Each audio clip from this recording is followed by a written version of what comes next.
காணொளி அன்பர்கள் அனைவருக்கும் வணக்கம். அபிநேகா 12ஆம் வகுப்பு மாணவி, கல்வி மெட்ரிகுலேஷன் மேல்நிலைப்பள்ளி, ஒட்டன்சத்திரம், திண்டுக்கல் மாவட்டம். அபிநேகா ஒரு அன்னப்பறவையின் ஓவியத்தை மிக அழகாக வரைந்திருக்கிறார். அவரை நாம் வாழ்த்துவோம். ஓவியத்தை பார்ப்போம். அன்னப்பறவையை பற்றி ஒரு சிறிய கருத்து.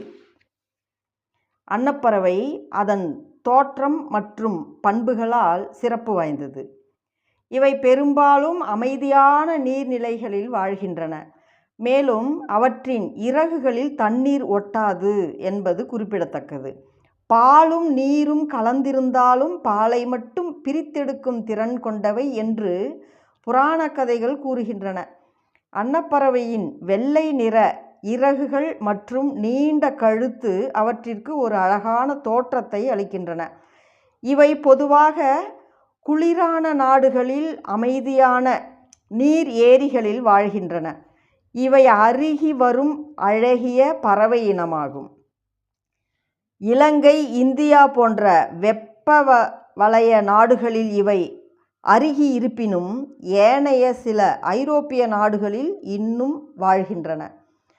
அன்னப்பறவை நல்லொழுக்கம், தூய்மை, ஞானம் மற்றும் ஆன்மீக உயர்வின் சின்னமாக கருதப்படுகிறது. இது ஆன்மீக பயணத்தின் குறியீடாகவும் கருதப்படுகிறது. இது நீரின் மீது மிதந்து செல்லும் திறன் கொண்டது. அன்னப்பறவை போன்ற வாழ்க்கை, அதாவது நல்லதை மட்டும் தேர்ந்தெடுத்து தூய்மையாக வாழ வேண்டும் என்ற பொதுவான அறிவுரை வழங்கப்படுகிறது. வாய்ப்புக்கு நன்றி.